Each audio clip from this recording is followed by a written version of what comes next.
You want to help her? Hey guys. So day 3 of my 90-day Facebook Live challenge. I'm just taking a break. It is so hot in here. I've got no makeup on. My hair is an absolute frizzball mess. And I'm so glad you can't see behind me because we decided to go through all of the girls' toys. They've got about 8 bins full of toys. And last night I decided to go through them. I got through them. And we are just finishing up cleaning up the girls' room. And then we're going to put all the toys away. But in the meantime, they've kind of destroyed the place. So, kind of glad you can't see behind me. But anyways, today I decided to do 10 things you may not know about me. So some of the things are obvious, you probably know, but just threw them in there as well. So if you see me looking down, I'm just looking at my notes because I made notes so I don't forget anything. So number 1, I just started with the basics. My birthday, November 29th, 1989, 27 years young. I am actually really tall. On barefoot, I'm 5'11". As soon as I put any type of shoe on, unless it's a flat, I'm automatically 6 feet. Don't even mention heels because it's like a baby giraffe trying to walk for the first time.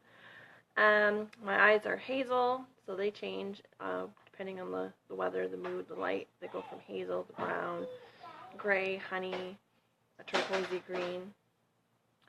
And that's just like the basics. Second thing you may not know about me is I was born in a hotel. Max is sitting right beside me, giving me heart. I was born in Hotel Dieu. It's in Cornwall here in Ontario.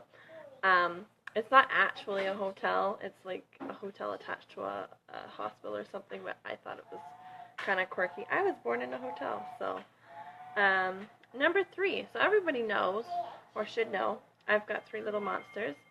But that's not all. I've had 6 pregnancies over the course of the past 12 years. So my first pregnancy was when I was 15. And I did end up losing the baby. And then I got pregnant again at 18 and had Madison about 2 months before my 19th birthday. And then after her father and I split, I met Max, and Madison was about 3. And it was like an instant connection, just that spark that you have. So we knew that we wanted to start a family and everything, so we started trying and got pregnant again at 22. I found out I was pregnant. Madison was about 4, and I had just found out that my mother had terminal brain cancer in July, and I found out I was pregnant in October. And I ended up losing that baby as well. The baby was due on my mother's birthday, so every time I talk about that, it gives me chills, but I lost that baby the day after my mother's funeral, so that was a hard one to swallow. And then, so we knew we wanted to have a family, to grow our family. So I was 22 with that miscarriage. We tried again. We did get pregnant. And I went for, I think it was my 10 or 12 week checkup. And that was like my first ultrasound checkup. And there was a placenta, there was a yolk sac, but there was no baby, so it was just like an empty pregnancy. But still, it's not really good news, but I still consider it pregnancy. And then my that was my 4th. My 5th pregnancy was when I was 24. That was Mackenzie. And some of you may not know this, but I actually almost died, not in childbirth, but shortly after. I got really, really sick and got septicemia. It was all over my system. Had to go for surgery, and I was quarantined by the IDC. Wasn't allowed to see my family or my newborn child for a good 24-48 hours. Hey Johnny, how are you? Wasn't allowed to see my family or my newborn for a good 24-48 hours because I was in quarantine. They didn't know what was going on until they done ultrasounds and tests and had to go for surgery. So that was really scary. Then after that, we decided that we wanted one more baby, and, the doctors had that heart-to-heart conversation with us. You may not be able to have any more children because of the surgery. They had to do a D&D, and it took a lot of my body, and it took a lot out of my womb. So for those is watching, sorry if this might be a little bit too TMI, but I'm not going into any gore detail. I hope my connection's okay, because it seems to be staggered when looking at my screen, so hopefully it's alright for you guys. So yeah, they said, you know, you're not going to be able to have any more children. If you were to get pregnant, you wouldn't go for a full term. The baby probably wouldn't even make it through the first trimester. And it's something that kind of sat heavy with us for a while, and we kind of, I guess, gave caution to the wind, so to speak. If it happens, it happens. If it doesn't, it doesn't. And it happened when we least expected it. Mackenzie was 18 months old. We had gone to visit my parents in Nova Scotia, and I told my stepmom, yeah, I think so, Johnny. It's cutting out. It's a bit. My Wi-Fi is really good, though, but we are going to be getting a storm later on tonight, so that could be why as well. But I'll just continue on, and hopefully it's okay. I had told my stepmom, you know, I was like, I think I'm pregnant, but, you know, I'm not sure, because what the doctor said. So it was Boxing Day, and I took a pregnancy test, and it came back positive. And it is the most, I don't know if anyone can relate, after you've been told that you can't have kids anymore, that you're done growing your family, and you see a positive pregnancy test, it is the most, like, split feeling you've ever felt. On one side, we're excited, we're happy, but then the other side, it's like, okay, that fear kicks in. You know, this baby may not make it just past the first trimester. If she does, she may not make it at all. So it was really scary. And Melody was a fairly healthy pregnancy. She had a I wouldn't say birth defect, but it's called 2VC, 2 vessel cord. So in the umbilical cord, you have 2 arteries and 1. I think I'm getting it mixed up. But anyway, she only had 2 vessels in her cord, and you're supposed to have 3. So they had to watch out for heart and stuff like that. But other than that, she was a healthy baby. She was my biggest baby. When she wanted to come out, she came out. So that was at age 26. That was 6 pregnancies in a span of 11 years. So that was number 3. Number 4, I do not like the feeling of cotton balls. Like, you know, the little cotton swabs you get in, like, over-the-counter medication, stuff like that. It makes me cringe, makes me gag. I do not like it. Number 5, Max is sitting right beside me, so he may leave the room or he may be embarrassed, but a lot of people don't know how Max and I first met. We met on an online dating site called boudi, and little did I know when I actually agreed to go meet up with him and have coffee. I hope you guys can hear me. Mackenzie's freaking out over a bug. Oh, sorry, I stand corrected. Ellie is trying to play toys, and she's having a meltdown because she doesn't want to share, and it's hot, so I don't blame her.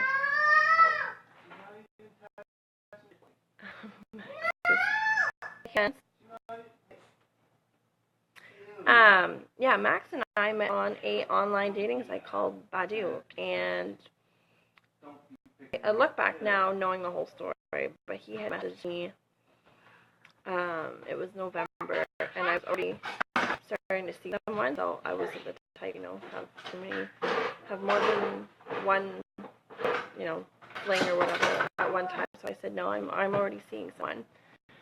But he was persistent, and 6 months later, he messaged me again and was like, hey, do you want to meet up for coffee? So we did. We just met up, you know, just for coffee to see who each other was and la.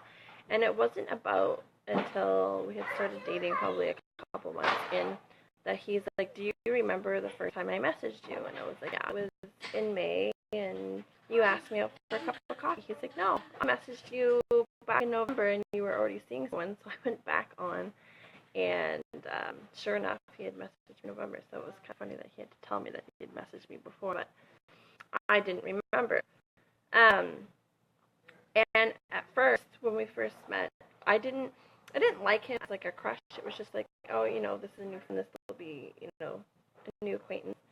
But we literally hung out for like the first month every single day after work, or after Madison was in bed, and we grew really close real fast. And to this day, we've been together 5 years. We have 2 kids together. Madison, like, kids, daughter, so 3 kids. And we visit the same coffee shop every year where we first met, so it's kind of like a little sentiment we do. Number 6. I've spent a total of 10 years in the medical industry, between school, university, college, online programs, courses. I've got a total of 10 years in training and counting, because I'm always taking online courses, updating my education as much as I can. I'm a firm believer if you need knowledge to grow, and if you're not growing, you're dying. So I always like to fill my cup up as much as I can. So number 7, some of my favorites. So my favorite color is purple. My favorite food is poutine. My favorite dessert is cheesecake. My favorite drink are margaritas. Favorite TV show. There's a lot. Max is chuckling behind me. I've always got like a season on PVR. I don't watch a lot of TV, but I've got a lot of. Did you just spill something? What is this? Grape juice? Okay. I don't watch a lot of TV, but I've got a lot of seasons that I record, and when I'm ill or just need some downtime, I'll watch like an episode or so. So, for the most part, it's all reality TV. I don't know what it is. It's, it's not scripted. It's just like real TV.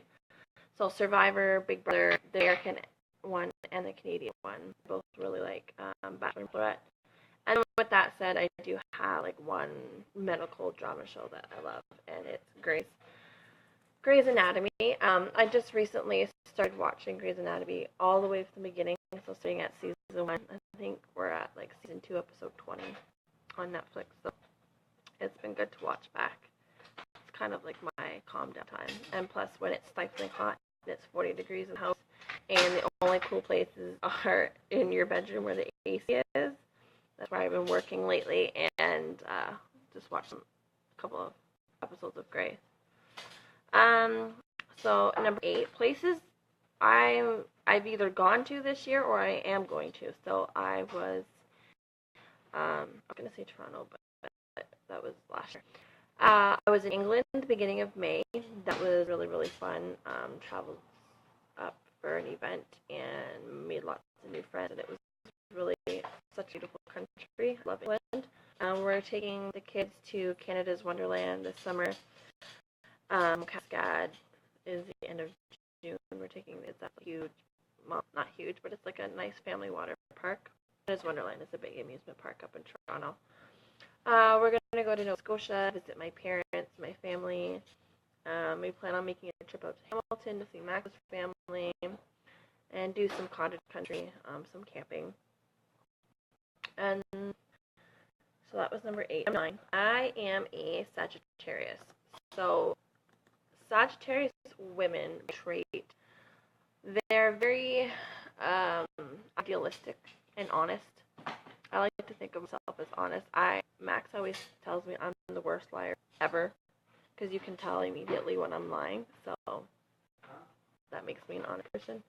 I was telling them how they always tell me that I'm a bad liar. You can tell that I'm lying. The Sagittarius women are very idealistic and honest. Anyways, he's butting into our conversation. We're witty and fun-loving. On the romantic side, I love partners. I love my partners who express their love and their loyalty. Loyalty for me is the biggest thing. I love romance. I'm such a romantic.